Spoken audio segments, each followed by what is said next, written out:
You're on mute. That's a banished phrase in 2022, but by now you would think we know what to do. Whether it's audio or a bad view, how you show up in virtual meetings can impact what people think of you. You may have seen the lawyer who showed up to virtual court but didn't know how to adjust a filter.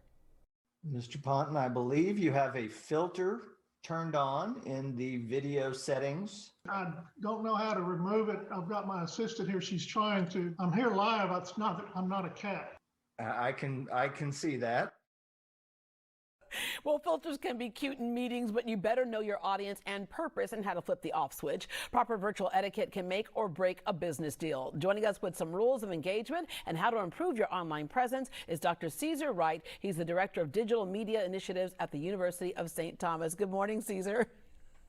Hey, how are you doing, Deborah? I'm great. Okay, so our producer and line producer and director, they all said, oh my gosh, his setup is amazing. But that is the point. If your setup is right, people immediately respond to you. The importance of virtual literacy for everybody. A lot of people were dragging their feet into it before COVID. COVID forced us into it. Even kindergartners had to figure some things out. Yeah, I mean, that was the case for me. You know, I've been a professor for many years. I taught at Rice University for many years in engineering, ran a lot of programs live and in person from Microsoft and education programs.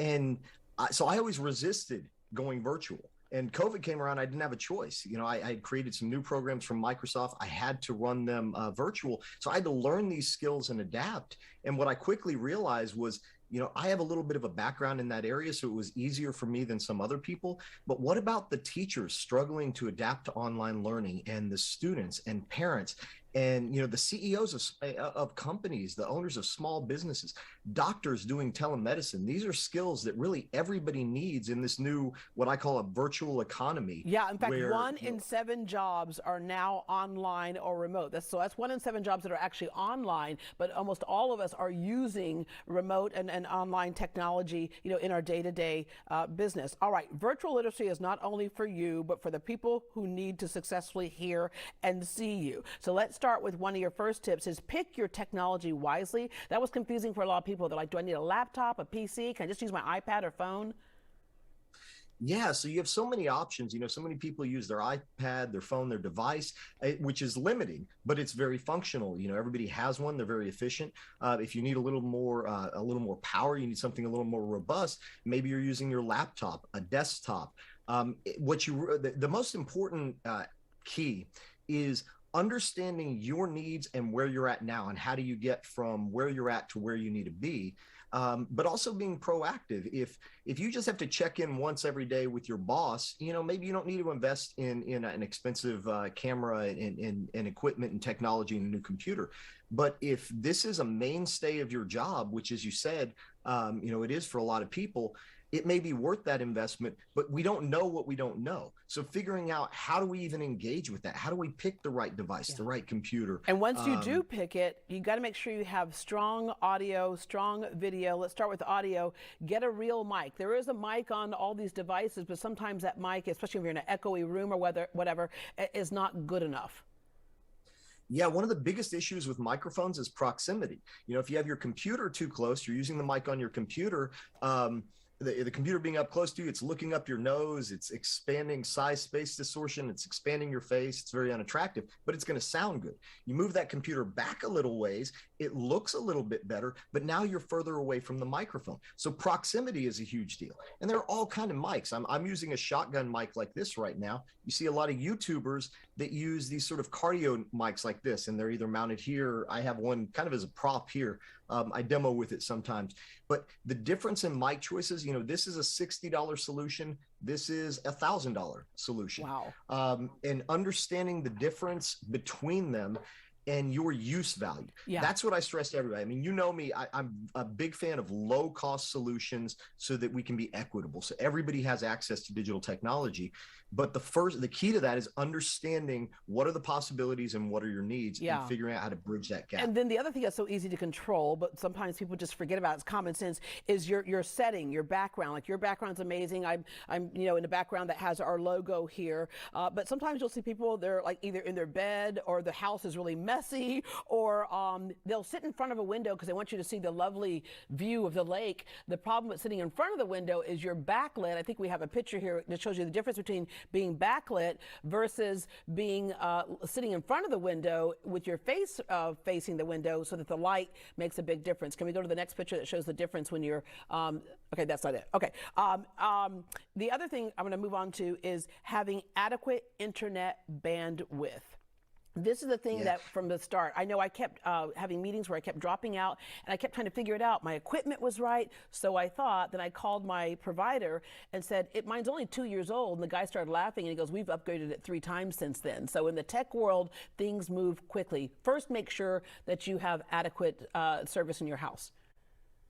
Yeah, so understanding bandwidth is probably the key. Everything else, a nice camera, good microphone, all that's irrelevant if your connection is cutting out, if it's glitching. For those of you, as old as me, if you remember Max Headroom where he's freezing on screen, the bandwidth is the key to that. And there's a lot of misinformation out there about bandwidth. If you look up Zoom Teams specifications, they'll say you need 3 to 5 megabits per second upload and download. But the reality is, to do what we're doing today, you really need about 20 to 50 megabits per second up and down. And a lot of, you need to check your plan and see. Just because you have a plan that says you have 50 megabits per second of data, if that's being eaten up by both your upload and download, then you realistically don't have what you need. Yeah. And a lot of times people assume, because maybe I'm in a library and I think this is great, the library is going to have, wonderful internet access. But there's a lot of people in the library, or you're in a high rise, or you're in an apartment, and people are eating up that bandwidth. Or maybe in your household, you got 4 or 5 people using your bandwidth, and it can get eaten up very quickly. And what happens is you have freezes, cutouts.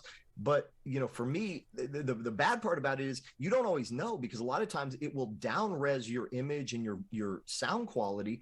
And I told you yesterday, it's kind of like the new something stuck in your teeth. People don't always tell you it's there. Yeah. So you're on a call with people and you think you sound great, you look great, but it's freezing, it's glitching, it's cutting out, and they're too polite, or maybe they think it's funny and they just don't tell you. Yeah. You need to ask and make sure that you have the right stuff. I'm going to round it out with know your current digital skills and understand varying virtual platforms. And just download all of it right now, because you never know what you're going to need. A business may say, okay, we're on Zoom. You're like, I don't have that. We're on Teams. I don't have that. All right. Cesar, tell us about the KHOU Eye Center, which you founded. Yeah, so the KHOU Eye Center, we run a number of programs, K-12 outreach, adult workforce skilling. We run a lot of programs sponsored by Microsoft with Microsoft Accelerate. And really the goal is to empower people to use technology in innovative ways to create really cool possibilities in their life. I mean, look at my background. The reason my background, this is part of my set, but I've got my action figures back there.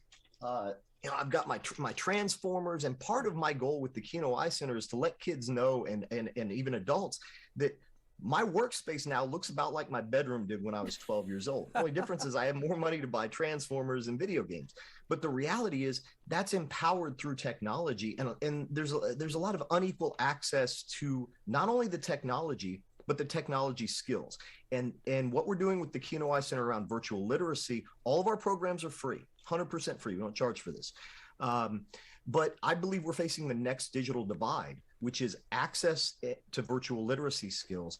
And, you think about it like this. You have a technology. If you have a spear, that's a technology. You throw it in an animal facing the wrong way and you don't eat dinner tonight. So we can give people broadband and computers and access to the technology, but if we don't give them the skills to use the technology, the rest of it's irrelevant. Yeah. And that's what we try to do through the KHOU Eye Center. And we've been really fortunate to work with University of St. Thomas, is partnering on all of our Microsoft programs. Because at the end of the day, this is all here to stay. Cesar, we're out of time. I could talk to you all day, but thank you for shedding some light on this whole topic here, which, by the way, good lighting is the other thing we talk about. Cesar, thank you. Absolutely. For more information on Dr. you. Cesare Wright and the Digital Media Initiatives Program at University of St. Thomas, log on to greatdayhouston.com.